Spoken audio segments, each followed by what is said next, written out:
마태복음 14장 22절로 33절에 기록된 말씀, 우리 한음성으로 봉독을 하시겠습니다. 예수께서 즉시 제자들을 재촉하사 자기가 무리를 보내는 동안에 배를 타고 앞서 건너편으로 가게 하시고, 무리를 보내신 후에 기도하러 따로 산에 올라가시니라. 저물매 거기 혼자 계시더니 배가 이미 육지에서 술이나 떠나서 바람이 거스름으로 물결로 말미암아 고난을 당하더라.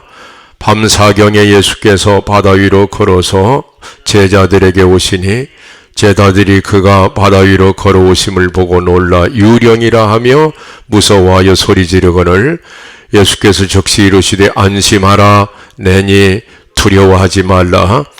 베드로가 대답하여 이르되 주여, 만일 주님이시거든 나를 명하사 무리로 오라 하소서 하니, 오라 하시니 베드로가 배에서 내려 물 위로 걸어서 예수께로 가되 바람을 보고 무서워 빠져가는지라 소리질러 이르되 주여, 나를 구원하소서 하니, 예수께서 즉시 손을 내밀어 그를 붙드시며 이르시되 믿음이 작은 자요, 왜 의심하였느냐 하시고 배에 함께 오름에 바람이 그치는지라 배에 있는 사람들이 예수께 절하며 이르되 진실로 하나님의 아들이로소이다 하더라. 아멘. 착석하시기 바랍니다. 기도합시다.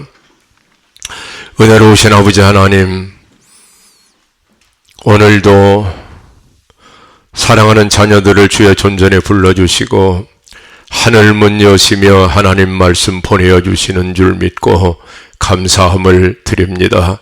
성령님께서 친히 역사하시며 부족한 종은 감추시며 우리 아버지 하나님 앞에 영광이 되는 아름다운 말씀을 허락하여 주시옵소서. 특별히 오늘부터 대림절을 맞이해서 우리 주님의 성탄을 대망하고 기다리는 이 절기에 우리의 마음의 옷깃을 여미고 주님 맞이할 준비하는 경건한 시간들이 되도록 축복하여 주시옵소서. 말씀을 주님께 의탁하오며 예수님의 이름으로 기도합니다. 아멘.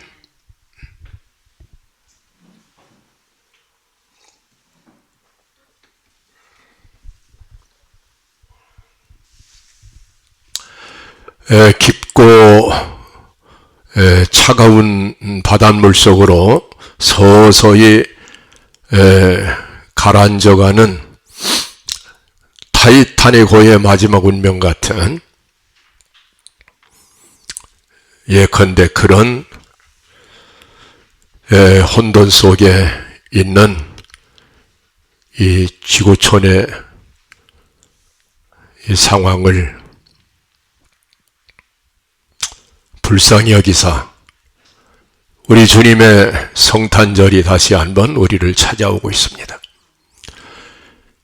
인류 구원의 유일하신 불멸의 희망, 예수 그리스도의 성탄을 기다리는 대림절 기간에 이 성탄 사건의 본질을 여러 가지 관점에서 묵상하는 가운데 우리 아버지 하나님 앞에 영광을 돌리고, 그리고 세상을 향한 메시지를 전하는 그런 아름다운 한 달을 우리가 함께 보내겠습니다. 이 성탄 사건은 신약 성경 가운데 특별히 세 군데 집중적으로 나타나고 있는데, 공관복음서, 마태복음, 마가복음, 누가복음, 이 공관복음서에 기록된 성탄 사건은 역사적 예수의 탄생 사건을 기록하고 있는 역사성을 우리에게 보여줍니다. 제4복음 요한복음에 기록된 성탄 사건은 우주적 그리스도의 출현 사건으로 우리에게 우주성의 그리스도를 보여주는 그러한 말씀입니다. 그리고 바울 서신 가운데는 특별히 빌립보 2장 5절로 8절에 나타나는 하나님의 케노시스의 관점에서 그 성탄에 대한 신학적 해석, 영적인 그러한 관점을 우리에게 보여주고 있습니다. 그런데 오늘 우리가 봉독한 이 풍랑사건, 한밤에 물 위로 걸어가신 예수님, 그리고 죽음의 공포 앞에 시달리고 있는 제자들을 구원하시는 이 사건 속에서는 바로 이와 같은 예수님의 역사성, 유일성, 우주성, 혹은 정체성, 이 모든 성탄의 본질을 이루는 여러 가지 관점들을 하나의 이야기의 틀로 유비적으로 보여주는 그러한 사건이 바로 이 풍랑사건이 아닌가, 저는 그렇게 확신하고, 그리고 이 말씀을 근거로 해서 첫 번째 성탄 메시지를 우리가 함께 묵상하도록 그렇게 하겠습니다. 다시 말하면 이 풍랑사건이라고 하는 것은 총괄적으로 통찰을 해보면은, 첫째는 사랑하는 사람들이 지금 한밤중에 죽음의 공포에 휘둘리고 있다, 그리고 허우적거리고 있다. 그러한 사랑하는 사람들을 그 사랑 때문에, 그 사랑의 힘에 끌려서 땅인지 물인지 분간치 않고 찾아가시는 예수님의 모습을 우리는 또 보게 됩니다. 그런데 중요한 것은 이 공포와 이 구원의 현장이 어디서 이루어지고 있느냐면은, 이것이 풍랑 만난 바다 위에서 이루어지고 있다는 사실이에요. 이 바다라고 하는 것은 액체성을 우리에게 보여주는 그러한 그 본질을 가지고 있습니다. 땅이 아니고 바다다. 이 바다라고 하는 것은 끊임없이 흔들리는 출렁거림으로 인간에게 나타나는 그런 개념입니다. 그런데 바로 그 액체성의 바다 위에서 거기에 휘몰아치는 바람과 그리고 그 물결, 풍랑은 유동성을 또 우리에게 보여주고 있는 거예요. 끊임없이 흔들리면서 이 안정성을 잃어버리고 있는 이 유동성. 그래서 유동성과 액체성이 만나게 되면 이것은 하나의 공포라고 하는, 끊임없는 불안과 공포라고 하는 현상을 드러내는데, 그래서 유동하는 공포라는 개념으로 요약이 됩니다. 오늘 우리가 살고 있는 이 시대의 본질을 유동하는 공포라고 한마디로 규정을 해버린 그러한 놀라운 사회학자가 있는데, 그가 바로 지그문트 바우만이라고 하는 인물입니다. 이 지그문트 바우만은 1925년에 나서 2017년에 세상을 떠났으니까 92세를 향수하고 갔습니다.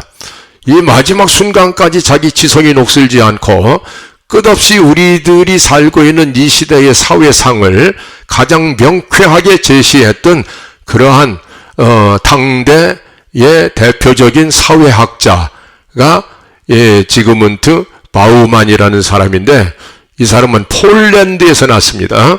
유대인인데, 그러니까 유대계 폴란드인이죠.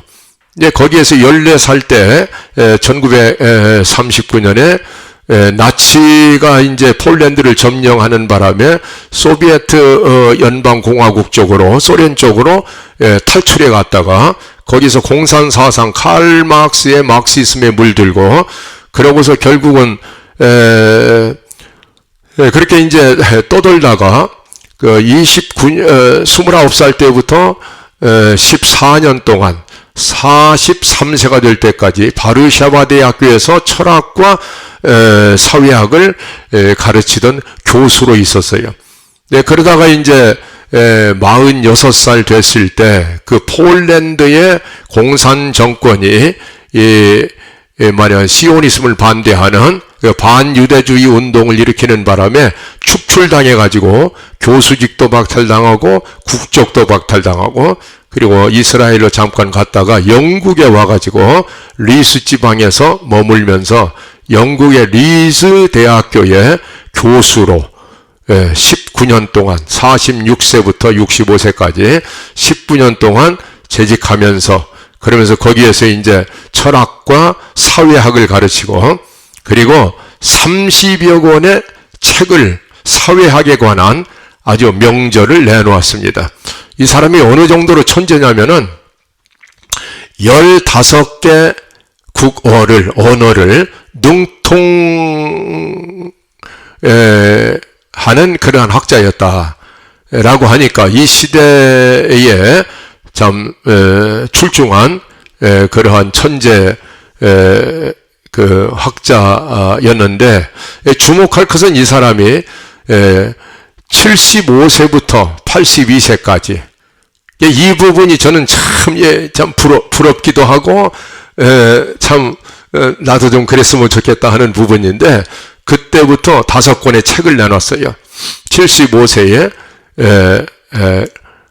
리퀴드 모더니티 유동하는 근대성이라는 책을 2000년이죠. 그러니까 75세 때 그 다음에 3년 뒤에 78세 때 리퀴드 러브 유동하는 사랑 그 다음에 이제 또 80세 때 유동하는 리퀴드 라이프 그리고 81살 때 바로 문제가 되는 리퀴드 피어 유동하는 공포 이것이 이제 오늘 우리가 다루고자 하는 내용인데 그리고 마지막에 리퀴드 타임스 유동하는 시대 현대 이렇게 이제 소위 리퀴드 시리즈인데 리퀴드란 말은 액체라 그런 뜻이죠. 액체 이 물 같은 거 기름 같은 거 액체 액체성이라고 하는 개념으로 근대 이후 현대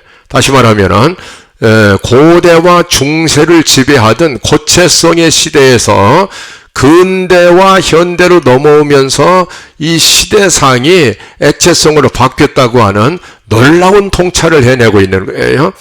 다시 말하면 뭐냐면은 고대와 중세까지는 신중심적 가치가 지배하던 하나님 중심의 시대가 흐르고 있었어요. 그때는 모든 사유와 가치관의 중심이 하나님이었기 때문에 신중심이기 때문에 모든 것이 말하자면은 고체성, 단단하고 잘 변하지 않고 그리고 확정성, 뭔가 확정이 돼 있고 또 진리가 어떤 절대성을 갖고 나타나고 이게 하나님이 중심이 되는 시대에서는 그러기 때문에 이렇게 유동성 막 흔들리지도 않고 항상 안정성을 가지고 이어져 오던 그런 시대다 이런 얘기죠. 그런데 이것이 르네상스 이후로 근대로 넘어오면서 인간의 이성이 하나님의 말씀을 대체하고 그리고 인간 중심적 가치관이 세계를 지배하면서부터 이 세계상이라는 게 이것이 바뀌기 시작했는데 바로 고체성, 단단하고 흔들리지 않고 변하지 않고 안정감을 주고 확정적이고 뭐 이런 거 필연적인 어떤 이러한 이미지가 이제는 끝없이 유동성, 흔들리고 액체성, 불안하고 이 바다 위에 떠 있는 것처럼 알겠죠?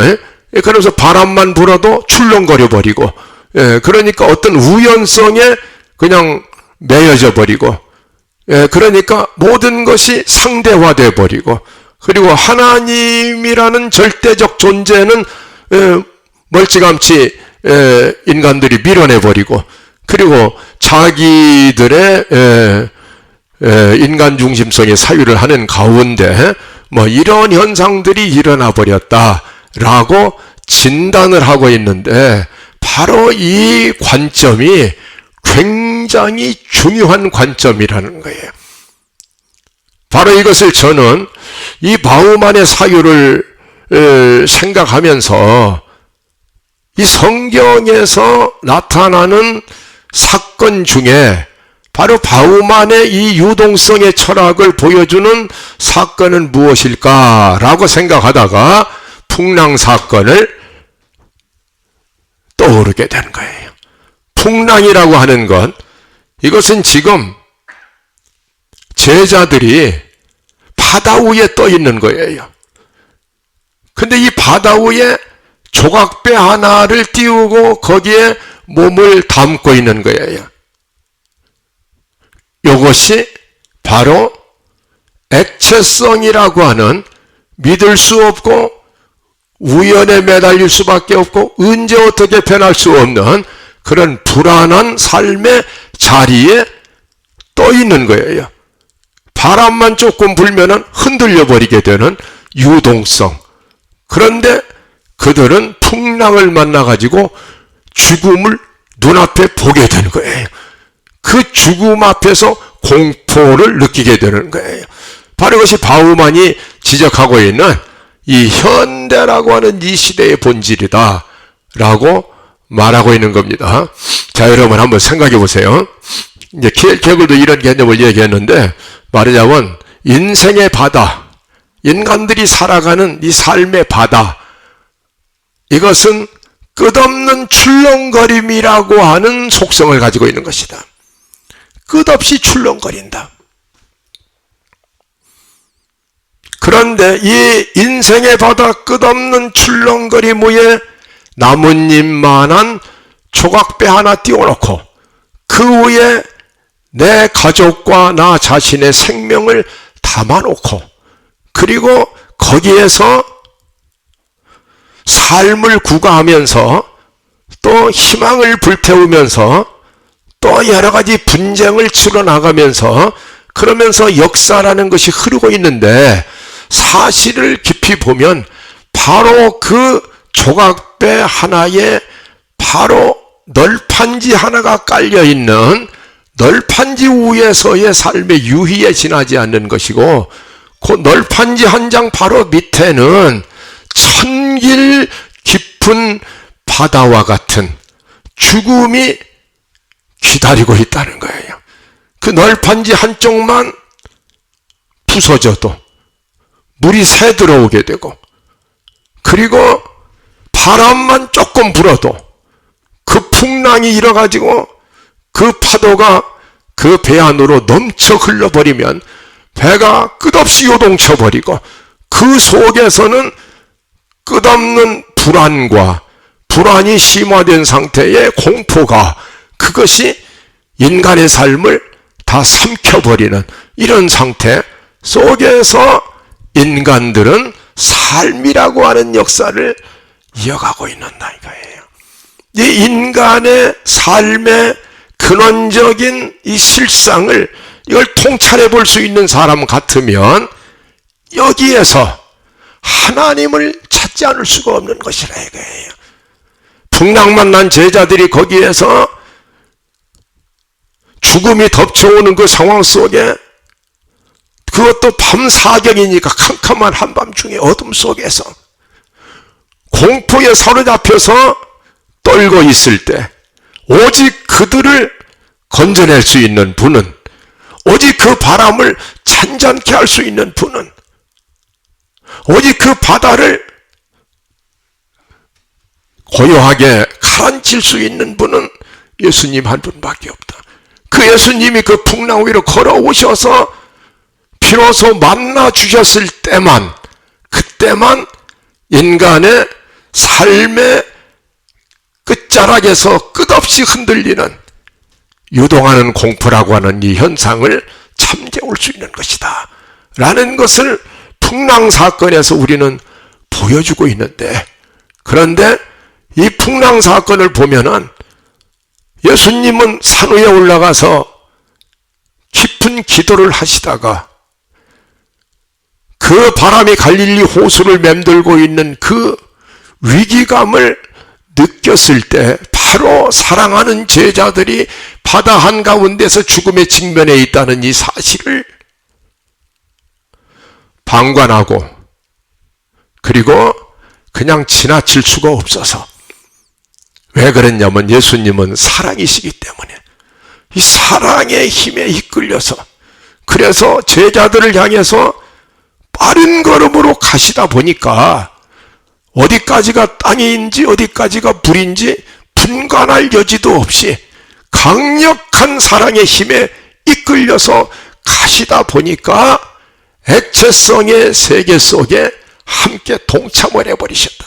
사실 우리가 생각하면 예수님은 전능하신 분이기 때문에 땅에 서서 그 갈릴리 바다를 향해서 바다야 잔잔하라, 풍랑아 잔잔하라 말씀만 하셔도 잔잔할 수 있는데, 그런데 제자들이 함께 그 유동하는 공포 속에 있는 그 죽음의 현장으로 뛰어들어가셔서 그 무리로 걸어가시는 그 모습 속에서 우리는 저 안정성의 세계, 불확정성의 세계, 확정성의 세계, 불변의 세계, 절대적인 세계, 하나님의 세계, 그 하늘 보좌를 비우시고 이 세상 풍랑 맞는 바다와 같이 끝없이 흔들리고 있는 유동하는 공포의 이 세상으로 뛰어내려 오셔서, 그래서 인생들을 죽음의 공포에서 건져내시기 위해서, 그래서 결과적으로 인간의 유동하는 공포와 하나님의 강권하시는 사랑이 서로 만나져서 발생한 사건이 성탄 사건이다. 이것이 성탄절의 본질이라고 그렇게 성경은 우리에게 보여주는 것이라고 저는 확신하는 겁니다. 그래서 우리는 지금 성탄 사건의 구체적인 여러 가지 주제들을 묵상에 들어가기 전에 이 성탄이라는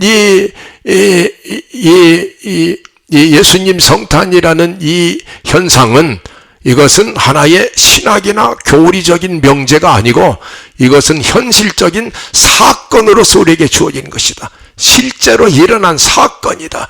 근데 이 사건이라는 것은 언제나 그 사건이 발생할 수밖에 없는 동기가 있는 것인데, 그 성탄의 동기라고 하는 건 무엇이냐면 하나님 마음속에 인간을 향해서 끝없이 뜨겁게 끓어오르는 사랑의 강권하심이라는 동기에 의해서 하나님이신 예수님이 성난 바다 같은 세상으로 뛰어내려 오셔서 그 바다 위를 걸어오시는 것처럼 그렇게 그 고난을 인간과 함께 나누시면서 결국은 구원의 역사를 이루어내시는, 바로 이것이 성탄 사건의 동기부여를 보여주는 그러한 대목이다. 이렇게 생각해서 이제 성탄 이야기를 여기서부터 시작을 해 나가는 거예요. 자, 여러분, 공포라고 하는 것, 이것을 우리는 좀 분석을 해볼 필요가 있어요. 왜 우리의 삶의 가장 깊은 곳에 공포라고 하는 개념이 이것이 끝없이 우리를 두드리고 있는 것인가? 이 시대 전체를 에워싸고 흐르고 있는 것은 하나의 유동하는 공포라고 하는 것이 왜 이 시대를 휘어잡고 있는 것인가? 특별히 지금 우리가 코로나 상황에서는 그야말로 온몸으로 실감하는 것이 눈에 보이지도 않는 미세한 어떤 것이 공포가 되어서 온 지구촌을 자기 손아귀에 휘어잡고 끝없이 사람들의 마음을 흔들고 있는 이 유동하는 공포의 실체를 우리는 지금 이 시간에 우리의 삶 속에서 보고 있는 거예요. 그런데 이것은 오늘 어제 일어난 일이 아니고, 공포라고 하는 것의 근원은 에덴 동산에서부터 출발을 한 것이다 라고 성경은 우리에게 보여주고 있어요.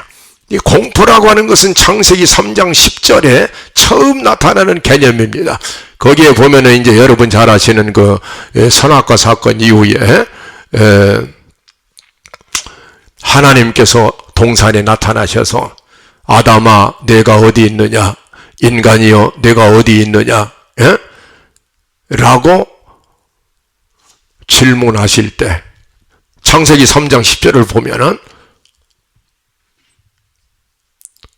내가 하나님의 음성을 듣고 나의 벌거벗은 몸. 이 벌거벗은 몸이라고 하는 벌거벗음이라는 이 상태 속에서 하나님의 음성을 들었을 때에 두려움에서 숨었나이다 라고 숨겨짐, 벌거벗음, 두려움이라는 개념, 이 두려움이라는 공포의 개념은 벌거벗음이라는 개념과 또 숨겨짐이라는 개념과 또 하나님의 음성이라는 이런 개념들에 둘러싸여져 있는 상당히 의미심장한 개념이구나 라는 것을 창세기 3장 10절부터 우리에게 보여주기 시작하는 거예요. 그 다음부터 타락한 인간의 역사는 전부가 공포의 역사로 끝없이 이어져 내려오는 것이다. 이것을 먼저 철학적 사유의 눈을 가지고 먼저 잠깐 살펴보면은 하이데거는 이 공포의 개념을 상당히 깨끗하게 정리를 했습니다. 인간들이 제가 과거에도 여러분에게 이제 하이데거 사상을 통해서 복음을 전하면서 말씀을 드린 일이 있는데, 인간의 삶이라고 하는 것은 과거가 있고 현재가 있고 미래가 있고 이런 시간적 존재로 시간의 강물에 떠내려가고 있는데, 과거라고 하는 이 역사는, 지나간 역사는 나에게 두 가지 개념으로 아직도 남아있다. 하나는 르상티망이라는 원망의 개념으로 남아있고, 그 르상티망을 깨들어가 보면 분노라고 하는 개념이 그 속에 숨겨져 있는 것이다. 그래서 과거는 트라우마를 가지고 지금도 나를 괴롭히고 있는 그러한 어떤 살아있는 시간으로 존재하고 있는, 지나가고 죽어버린 시간이 아니라는 것을 하이데거는 얘기해주고 있는 거예요. 그 다음에 우리가 미래는 아직 다가오지도 않은 시간인데, 그거는 앞으로 다가올지 말지 알 수도 없는 사실은 미지의 시간인데, 그 시간은 먼저 조르게 염려라는 형태로 내 앞에 와서 이미 나를 괴롭히고 있는 것이고, 이 염려라고 하는 것은 또 절망감이라고 하는 그런 상당히 깊고 무거운 감정을 끌고 와서 인간들을 포위하고 있는 것이다. 이 틈새에 나는 끼어 있는데, 이 틈새에 끼어 있는 내가 경험하는 것은 불안이라는 개념과 공포라는 개념이다. 이렇게 이제 하이데거는 분석을 하고 있는 거예요.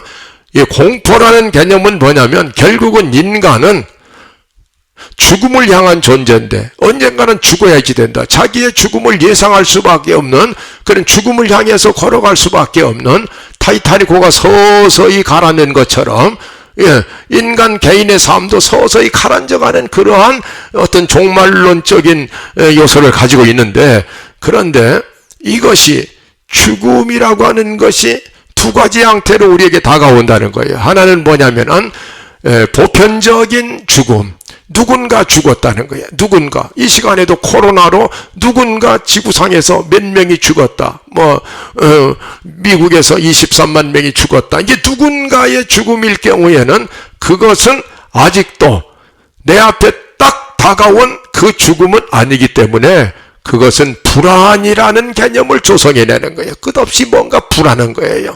왜 그러냐면 가능성 때문에, 그의 죽음이 나의 죽음이 될 수도 있다고 하는 가능성 때문에 우리는 불안하게 된다 이 말입니다.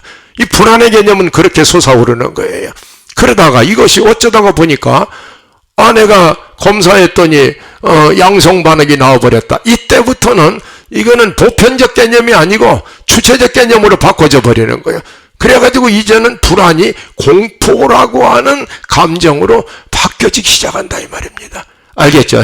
그래서 언제나 죽음이라는 것이 우리의 눈앞에 어른거리는데, 이것이 다른 사람의 죽음일 때는 가능성 때문에 불안의 개념이 되고, 나의 죽음으로 가까이 올 때는 나는 공포에 시달리게 되는 것이다. 그것이 하이데거가 규정하고 있는, 그래서 불안은 대상이 없는 그러한 상태, 공포는 대상이 있는 상태, 구체적으로 대상화된 상태라고 그렇게 분석을 하고 있는 거예요. 자, 그런데 바로 이것을 하이데가의 이 사상이 이게 맞은 것 같지만은 다 맞은 건 아니다 라고 비판하고 일어선 사람이 레비나스라는 사람이에요. 레비나스와 하이데가의 차이는 뭐냐면은, 하이데가는 하나의 사유로, 생각으로 바로 공포나 불안이라는 개념을 세워나가고 있지만, 레비나스는 실제적인 경험을 통해서 나치 손에 의해서 자기 아버지, 어머니, 두 동생이 세상을 떠나버리고 학살당하고 자기 민족이 600만이나 다 죽어가고, 이러한 실제적인 경험 속에서 이제는 불안이나 공포가 주체적 개념으로 다가와 버린 거예요. 그러니까 더 심각해진 거예요. 예, 그래서 이 불안과 공포를 레비나스는 상당히 구체적으로 우리에게 보여줍니다. 내가 지난번에 삶의 기쁨이라는 그 고귀한 감정을 우리가 얻어내 획득하기 위해서는 일리아 상태를 극복하지 않으면 안 된다라는 레비나스의 일리아 개념을 이야기하면서 여러분에게 이야기했습니다만은, 다시 말하면은 뭐냐면은, 이 공포라는 것을 레비나스는 이런 식으로 설명을 해요. 대낮에는 이렇게 훤히 보이니까, 저긴 나무가 있구나, 저기는 무슨 물이 있구나, 보이기 때문에 상당히 안정감을 갖게 되는데, 캄캄한 밤이 돼버리면은 한 발을 내디디는 것이 이게 불안한 거예요. 여기가 물인지, 여기가 뭐가 있는지 알 수가 없는, 이렇게 캄캄한 어둠 속에 묻혀버리는 상태. 그래서 전후좌우를 분별할 수 있는 시야를 잃어버리는 상태. 여기 이런 것이 불안에서 공포로 넘어가는 과정이라는 거예요.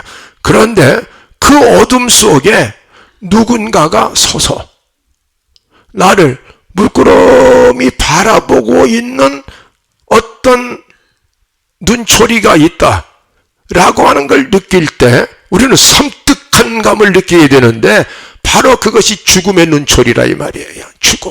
죽음이라는 것이 어둠 속에 서서 나를 물끄러미 바라보고 있다 이 말이에요. 그리고 때로는 손짓하고 있다는 거예요. 이게 홀로코스트에서 레비나스가 경험했던 자기의 실제적인 그러한 이 공포의 개념을 우리는 깊이 깨닫지 않으면은 성탄절의 그 놀라운 감격과 그 놀라운 사건에 대한 이해가 불가능해지는 겁니다. 사실은 이게 3.1절 행사를 하는 것처럼 무슨 성탄절 지내가 아무 의미가 없는 거예요. 왜 예수님이 이 땅에 오실 수밖에 없었고, 오셔서 무슨 일을 행하셨고, 그럴 수밖에 없었던 인간의 상황은 무엇이간가를 심각하게 깨닫지 않으면은, 그러면은 성탄절은 하나의 논리적인 명제 이상의 절박감을 우리에게 던져주질 않고 있는 거예요. 알겠죠? 무슨 얘기인지? 그래서 본질적으로 우리가 지금 파고 들어가는 거예요. 그 레비나스는 뭐냐면 이제 이렇게 마치 죽음이 어둠 속에서 나를 바라보는 어떤 말없는 시선을 가지고 있다라고 할 때, 그것은 마치 차가운 눈초리를 가지고 총을 겨누고 있는 적군 앞에 홀로 서 있는 그러한 병사의 심정과 같은 것이다. 그것이 공포라고 하는 인간의 언어로 형용하기 힘든 어떤 섬뜩하고 차가운 상태다. 여기에서 더 심각한 것은, 이 공포감이라고 하는 것은, 이것은 그 다음에 자괴감으로 연결이 되어 버린다. 이게 레비나스의 특별한 사유인데, 이게 뭐냐면은 공포 앞에 우리는 벌거벗김을 당해버리는 거예요. 나라고 하는 것이 캄캄한 어둠 속에 내가 혼자 서 있다라고 할 때, 무방비 상태 속에 어디서 무엇이 날라와서 나를 돌멩이 하나라도 날라와서 쳐버린다고 할 때에도 나를 막을 수 없는 어떤 그 벌거벗음의 상태 속에, 나는 무방비 상태 속에 방치되어 버리는 상태가 있어요. 이 공포라는 감정이 내가 아무것도 할 수 없다는 거예요. 지금 무엇인가 공포가 들어오고 있는데 나는 아무것도 할 수 없고, 내가 할 수 있는 겨우 유일한 것은 마스크 하나 쓰고 있는 것밖에 없다. 최후의 전선을 가로막고 이것만이라도 안 들으면은 여기 날라댕겨도 어쩔 수 없겠다라고 하는 이러한 참 구차한 모습들, 이것이 인간의 비극적 운명 앞에 서 있는 그러한 우리 인간들의 그 나약한 모습이라 이런 말입니다. 이건 사실상 자기를 지킬 수 있는 어떤 방어벽을 잃어버린 벌거벗은 상태 속에 있다는 거예요. 이 벌거벗었으므로 두려워하여 숨었나이다 라는 창세기 3장 10절의 말씀은 굉장히 중요한 인간의 본질적인 모습을 보여주고 있는 거예요. 그러니까 자기가 벌거벗겨졌구나, 아무것도 할 수 없구나. 그런데 나의 어머니, 나의 아버지, 나의 두 동생, 나의 백성들 600만이나 되는 이 사람들은 말 한마디 못하고 아무 행동도 못하고 그러고 가스탱크로 끌려가서 연기로 사라져버렸구나. 세상에 이런 기가 막힌 일이 어디가 있느냐. 바로 그런데 바로 이와 같은 그 허망한 일리아가 이것이 언젠가 나를 덮칠지도 모른다. 내일이면 내가 또 가스탱크로 갈지도 모른다고 하는 이러한 불안감과 그리고 공포감이라는 것, 나치의 그 잔인무도한 세력 앞에 벌거벗은 것처럼 서 있는 자신의 모습을 보는 거예요. 그러면서 나는 왜 이렇게도 무력한가? 삶은 왜 이렇게도 잔혹한가? 여기에서부터 오는 자괴감이라는 건 부끄러움이라, 부끄러움. 나라고 하는 존재는 왜 나 자신에게 못이 박혀져 있는가? 나 자신에게 못 박혀진 것처럼 딱 묶여 있어가지고 그래서 내가 살까 죽을까 때문에 항상 벌벌 떨어야지 되는, 왜 나 자신을 초월하지 못하고 이런 어떤 나약하고 벌거벗은 모습을 어딘가 숨기고 싶은데 나 자신도 보기가 싫은 거예요. 그런데 숨길 곳이 없는 거예요. 숨길 곳이. 이게 인간 실존의 창세기 3장 10절의 얘기는 하담의 모습이라는 거예요. 벌거벗었고 숨기고자 했지만 바로 하나님 음성 한마디에 들켜버리고 마는, 그러면서도 자기 나약함이나 자기의 어떤 것들을 감추고 싶어하는, 그러나 자기 자신으로부터 벗어날 길이 없는, 바로 이렇게. 그렇기 때문에 자기 자신에게 못 박혀져 버린 그런 존재처럼 살아가고 있는, 예수님 십자가에 못 박힌 것은 타인을 위해서 못 박혔는데 우리는 자기 자신에게 스스로 못이 박혀진 것처럼 자기 자신으로부터 벗어날 수가 없다고 하는, 여기서 부끄러움을 느끼는 거예요. 그리고 이 사상은 어디로 가냐면은 카프카로 가는 거예요. 카프카에 있는 소송에서 바로 이 부분을 다루고 있어요.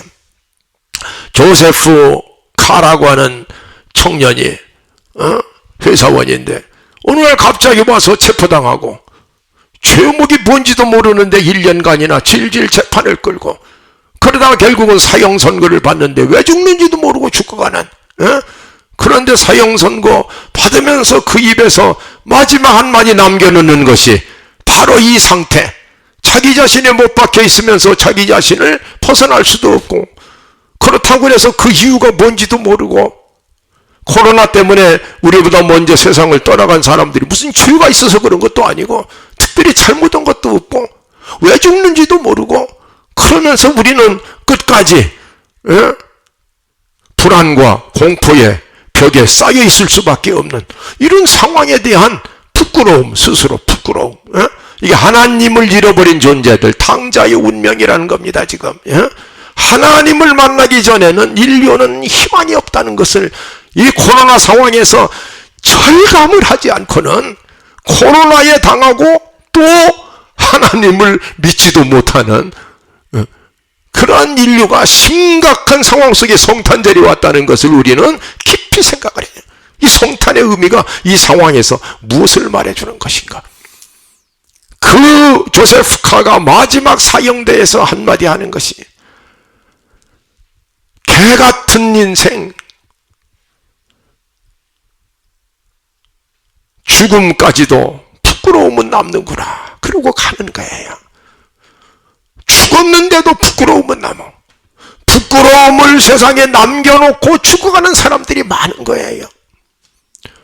죽었으면 죽음으로 끝난 것 같은데, 그런데 내 삶의 흔적을 보면 부끄러움이 그냥 남아서 사람들에게 보여져 버리게 된다는 거예요. 개 같구나. 개 같은 인생이구나. 인간 이하의 어떤 그 설명할 수, 이게 공포의 실체를 제가 여러분에게 구체적으로 조금 이렇게 이제 말하자면 보여드리는 그런 자리인데, 이게 남의 얘기로 아직도 들린다면, 여러분은 보편적 진리로 들린다면 여러분은 아직도 삶의 방관자로 헤매고 있는 거예요. 이게 바로 우리 자신들의 얘기라고 생각할 때만 예수님의 성탄이 절실해지는 거예요. 절실해지는 거예요. 오시지 않으면 안 될 수밖에 없었던 어떤 이유가 있기 때문에 오신 것이지. 그런데 오늘 또 성탄절은 상업주의에 다 이용당하고 한날의 퍼포먼스로 끝나버리고 성탄절이 모욕을 당하고 있는 거예요. 생일날은 당했는데 주인 없는 생일잔치가 벌어지고 있는 상황이, 이게 지구촌이 정신을 못 차리고, 이 부분을 우리는 깊이 생각해야지 되는 거예요. 개 같은 인생, 개 같구나. 죽음도 부끄러움을 남기는구나. 이러고 카프카는 이제 이야기 한 토막을 전했는데, 바로 이 부분을 키엘케골, 여러분 잘 아시는 키엘케골은 뭐라고 하냐, 사는 것이 너무나 고달퍼서 죽고 싶은데, 이 삶이라고 하는 고단한 이 감옥에서 빠져나가는, 탈출하는 유일한 길이 죽음이라고 하는 것을 생각해 보면, 삶이 고달퍼서 죽고 싶은데, 그런데 그 죽음이 고달픈 삶에서 빠져나가는 유일한 희망이 되기 때문에 그 희망을 꺾기 싫어서 죽지도 못하고 살아갈 수밖에 없다면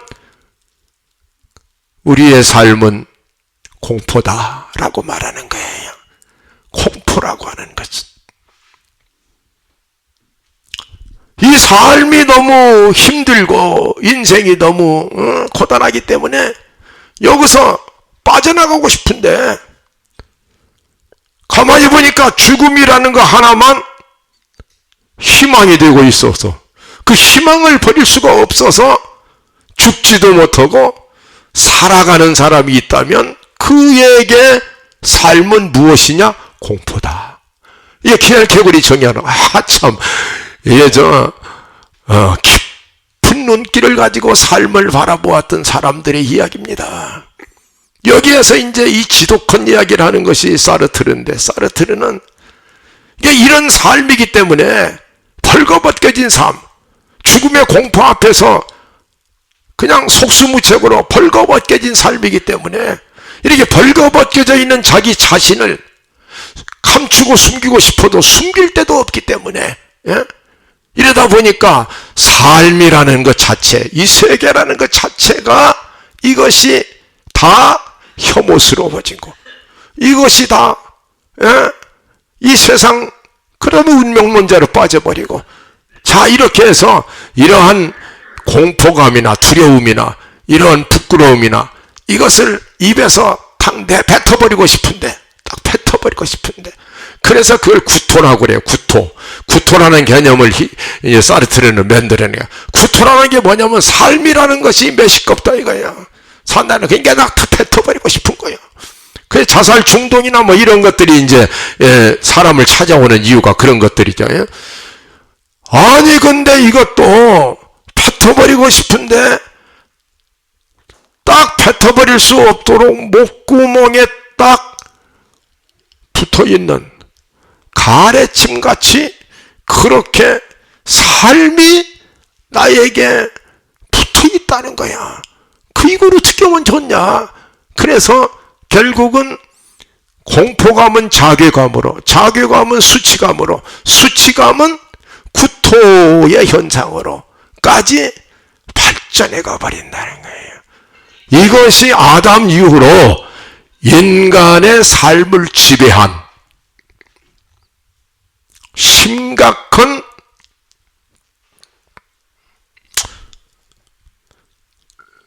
심리적 정황이 이렇게 흐르고 있다는 거예요.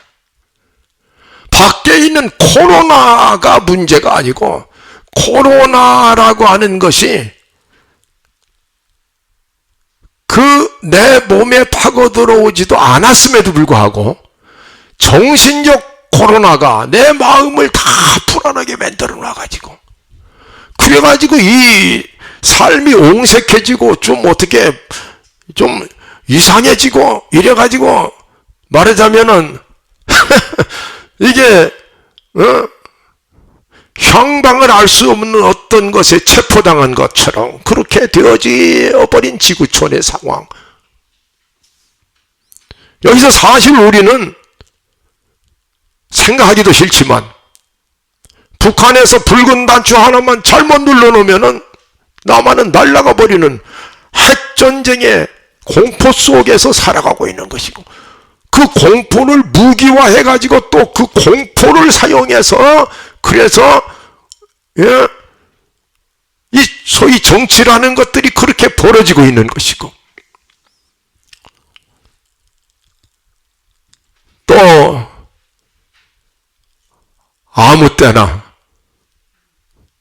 인간의 예상을 뒤엎은 어떤 시간에 눈에 보이지도 않는 이런 바이러스 같은 현상들이 인류를 쳐들어와서 한바탕 휘저어 놓아버리면 경제도 무너지고, 이것이 심지어는 인류 멸절의 사건까지도 몰아가 버릴 수 있다고 하는 개연성 때문에 불안해해야 되고,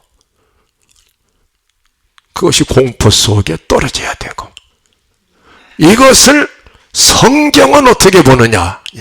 성경은 이 공포의 문제를 인간을 향한 하나님의 최대의 관심으로 딱 드러내고 있는 거예요.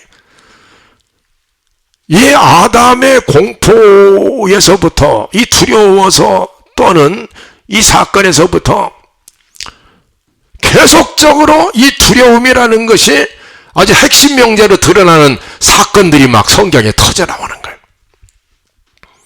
여러분, 예를 들면은 이스라엘 백성들이 왜 40년 동안이나 광야에 방황하고 그리고 가나안으로 들어가지를 못하고 결국은 모래바닥에 다 그렇게 죽을 수밖에 없었느냐, 하나님의 심판을 받을 수밖에 없었느냐 하면은 공포를 극복해내지 못한 것이다 라고 성경은 말하고 있는 거예요. 그것이 열 정탐꾼을 통해서, 정탐꾼 12명을 보냈는데 여호수아 갈렙 두 사람은 두려움의 문제를 극복했는데, 나머지 10사람이 하는 얘기를 들어보면 안악자손 대장부들은, 안악자손 대장부, 우리는 그 사람들에 비하면 네피림 후손들이고 그 사람들에 비하면 우리는 메뚜기 같다고. 메뚜기. 이게 두려움, 공포에 대한 고백을 하는 10사람을 다 죽여버리는 거예요. 그리고 여호수아를 향해서는 너는 마음을 강하게 하고 담대히 해라. 내가 모세와 함께 있었던 것처럼 너와도 함께 하리라. 두려워하지 말라. 언제나 fear not, for I am with you. 이게 계속 성경에 반복되는 거예요. 절대로 두려워하지 말아라. 왜냐하면 내가 너와 함께 함이니라. 이 말씀이 계속 반복되어 나오는 거예요. 여러분 잘 아시는 다윗과 골리앗의 사건도 공포가 주제가 되고 있는 거예요.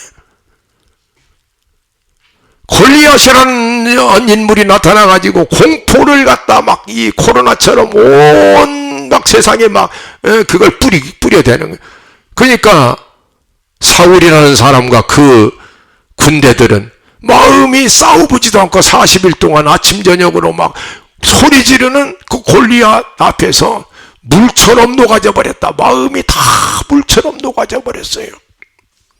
공포에 희생이 돼버린 거예요. 이미 싸우기도 전에 그 공포를 무기로 삼고 전쟁을 벌리고요. 그때 하나님 신앙으로 무장한 다윗이 나타나서 물맷돌 하나로 골리앗을 때려눕혔다는 것은 공포의 이마에다가 하나님께서 다윗을 통해서 다 타격을 가해버렸다는 얘기라 이 말입니다. 그래가지고 공포를 잠재워 버리니까, 그러니까 그대로 다 도망가 버리고 싸우지도 않고 이겨내 버렸다는 얘기예요. 전부가 여리고성을 무너뜨릴 때도 하나님은 공포 전쟁에서 승리하는 법을 가르쳐 주고 있는 거예요. 아무것도 할 것이 없다. 7번씩 돌고 하루에 한 번씩, 그리고 이랬지 나는 7번을 돌고 소리만 질러라. 확 소리만 지르면 그냥 무너져 버릴 것이다 이거예요. 소리만 지르면. 이스라엘 백성들의 마음속에 도사리고 있는 이 불안과 공포감을, 그것을 때려부시면 여리고성도 그냥 부러져 버리는 것이다. 오늘 여러분 이 시점에서, 이 코로나 시점에서 아주 중요하게 생각한 여러분의 마음속에 도사리고 있는 불안과 공포감이, 이것이 믿음으로 말미암아 무너지지 않고는 살아계신 하나님을 증거할 길이 없다는 거예요. 또 하나의 정신의 바이러스가 우리를 삼키고 있다는 사실을 우리는 알아야 된다는 거예요. 이렇게 해서 이사야 41장에 가보면은 그냥 이 두려워 말라는 말씀이 계속, 두려워 말라. 내가 너의 오른손을 붙들고 내가 너를 지켜주리라. 내가 너를 붙들어 주리라. 두려워하지 말라는 거예요. 43장에 가면은 1절로 3절에 또 이런 말씀 있잖아요. 야곱아, 너를 창조하신 자가 이제 말씀하신다. 야곱아, 너를 조성하신 자가 이제 말씀하신다. 내 정신도 영혼도 육체도 다 만들어 놓은 창조의 하나님이 내가 너에게 한마디 하고 싶다는 거야. 한마디. 너는 두려워 말라. 내가 너를 지명하여 불렀나니 너는 내 것이다. 너는 내 것이다. 두려워하지 말아라. 하나님께서 보실 때는 인간의 최대의 문제는 두려워하는 것이라는 거예요. 두려움이 보편적으로 있을 때는 불안이라는 냄새로 코끝에 아른거리다가, 구체적으로 내 앞에 오면은 공포 때문에 잠도 제대로 못 자는 불면 현상으로 드러나고, 뭔가 우리의 서 있는 발의 밑바닥이 유동하는 공포, 이 물 위에 떠 있는 제자들 같은, 결국은 그것을 베드로가 여실하게 또 보여주는 거예요. 예수님이 오라, 오라. 주님이 만일 주님이시라면 물 위로 걸어오신 분이 이 유동성과 액체성을 극복해버리고 땅처럼 걸어오신 분이 주님이, 나도 그렇게 한번 해보고 싶습니다. 내 마음에 출렁이는 이 풍랑을 잠재우고 나도 한번 주님처럼 가고 싶습니다. 그랬더니 오라고 한 거예요. 오라. 두려워 말라. 오라. 이 말은 공포를 내 스스로 잠재우라는 거야. 그런데 그래서 공포가 잠들었을 때는, 그걸 극복했을 때는 몇 걸음 갔어요. 가다가 여지없이 공포가 자기 정체를 드러내버려. 물을 보고 무서워 빠져가는지라. 빠진 이유가 뭐냐면 베드로의 마음속에 공포의 풍랑이 덮쳐들어 버렸다는 거예요. 사람이 마음속에 두려움이 있으면은 그냥 무너져 버리고 그냥 빠져버리는 거예요. 이 성경의 일관된 주제가 공포라는 거예요. 그래서 이제 이 공포에 대해서 우리에게 참 용기를 주는 이야기 한마디가 있는데, 여러분도 아마 들으셔서 아실 겁니다만은 상당히 참 아름다운 간증인데, 이 공포 문제에 대해서, 이게 뭐냐면 리차드 범브란트 목사의 이야기예요. 루마니아의 공산 치하에서 이렇게 목회를 하던 이 목사님이 붙잡혀가지고, 그래가지고 공산 정권의 감방 속에서 14년 동안을 감옥살이를 했어요. 그리고 감옥살이 하는 가운데 3년 동안은 불 한 점 없는 캄캄한 암흑 속에서 내박쳐진 독방에서, 그런 상태 속에, 그러다 결국은 사형 선고를 받았어요. 그런데 다행히도 동유럽의 자유민중혁명의 바람이 불어가지고 그 루마니아 공산정권이 몰락하는 바람에 살아났어요. 그래가지고 하나님의 지하운동이라는 책을 써내고 또 미션을, 선교운동을 펼친 참 탁월한 목회자입니다. 근데 이 사람의 간증 가운데 이 공포의 문제가 나오는 거예요. 이제 이 사람이 캄캄한 독방에 있을 때 끝까지 하나님을 찬양하고 영광을 돌렸는데 너무 길어지니까 하나님 앞에 질문을 했다는 거예요. 결국 신정론의 질문을 제기한 거예요. 나는 이렇게 캄캄한 어둠 속에서 죽음의 공포 속에 사로잡혀 살다가 가야만 되는 겁니까? 하나님, 왜 아버지 하나님께서는 아무런 말씀이 없으십니까? 그때 그가 주의 음성을 들었다는 거예요. 주님의 음성을 들었다는 거예요. 법무란도 목사야, 말하자면 이런 음성을, 너는 성경을 읽어보았느냐? 성경을 얼마나 많이 읽었겠습니까? 그런데 그 성경의 그 많은 말씀 가운데 두려워하지 말라라고 하는 말씀이 몇 번 써 있는 거 한 번 너 세봤느냐? 이상한 음성을 들었다는 거예요. 그러고서는 지나가셨어요. 그래서 딱 한 말씀 남기고 지나가신 거예요. 그 다음부터 성경을 다시 보기 시작했다. 두려워하지 말라는 그 창세기부터 신구약에 몇 번 써인 날을 일일이 다 표시를 했다는 거예요. 감방에서. 그랬더니 366번 딱 써있더라는 거예요. 이것이 왜 366번일까? 라고 생각하다가 깨달은 게 있다는 거예요. 1년이 365일로 되어 있으니까 하나님 아버지가 날마다 집마다 나를 찾아오셔서 오늘도 두려워하지 말아라. 두려움만 없으면은 강하고 담대한 믿음으로 살아야 된다. 이게 날마다. 근데 한 번은 왜 더 많을까 하다가 그 4년에 한 번은 윤년 그거 2월달 28일이 29일로 그것까지도 챙겨주시는 하나님이구나라는 걸 깨달았다는 거예요.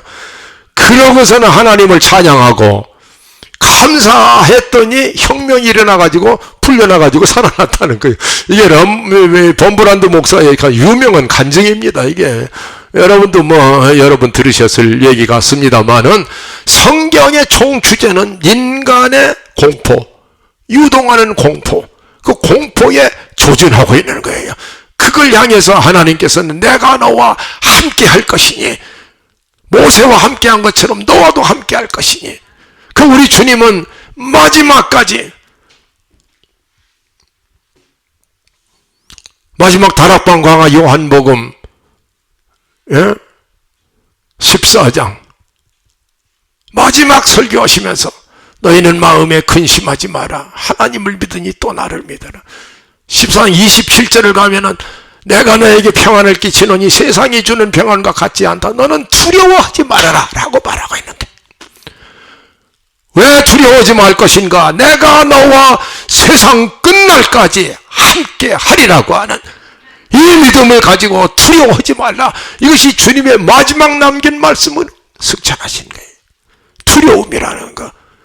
의외로 인간은 이렇게 두려움 속에 있는 것이다.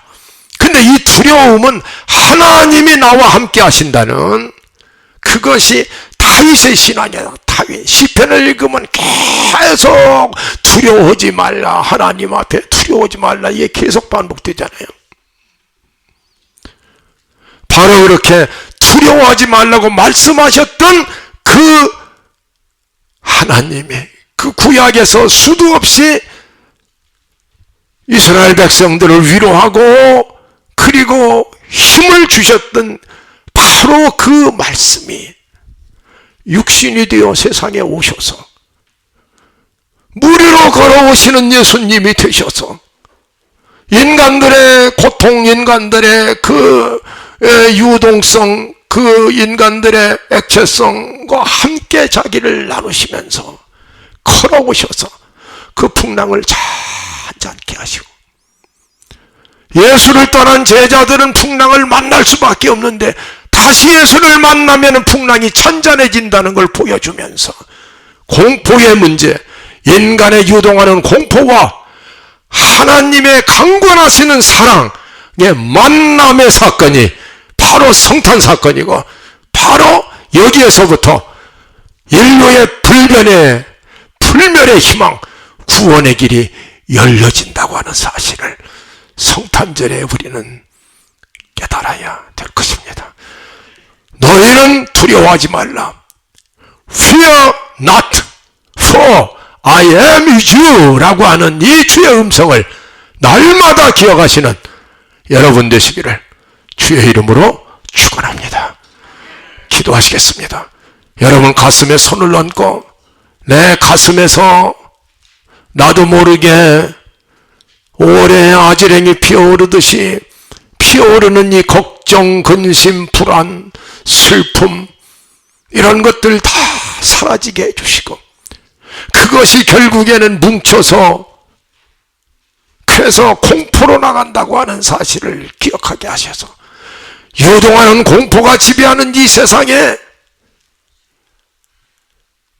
찾아오신 예수님은 그 두려움을, 그것을 다 우리 마음에서 몰아내시고 평강의 왕으로 우리에게 기쁨의, 큰 기쁨의 좋은 소식으로 찾아오셨다는 사실을 기억하면서 하나님 앞에 감사하는 기도를 다 함께 드리시기 바랍니다. 거룩하신 아버지 하나님, 감사합니다. 풍랑, 성난, 파도가 미친 바람 속에 제자들의 목숨을 삼키고자 하는 그 한밤중의 공포에, 그 현장에 무리로 걸어오시는 우리 예수님, 오셔서 안심하라 내니 두려워하지 말라. 첫 번째 말씀이 너희들 마음에서 공포를 몰아내라고 하는, 안심하라고 하는, 두려워하지 말라고 하는 이 말씀을 하시고, 그리고 풍랑을 잔잔케 하시고, 그 풍랑이 무서워 빠져가는 베드로를 향해서도 왜 너는 의심하였느냐, 왜 두려워하느냐고 말씀하시던 그 예수님의 음성을 듣습니다. 아버지 하나님, 오늘 이 코로나 상황 속에서 우리는 담대한 믿음을 가지고 오시는 그리스도 예수의 강림을 기다리면서, 그러면서 세상을 이길 만한, 세상을 격파해 나갈 만한 그 여호수아의 믿음, 그 다윗의 믿음, 그리고 그 예수님이 우리에게 보여주시는 그 우주적인 그 믿음을 소유하는 성도들이 되도록 축복하여 주시옵소서. 예수님의 이름으로 기도하옵나이다. 아멘.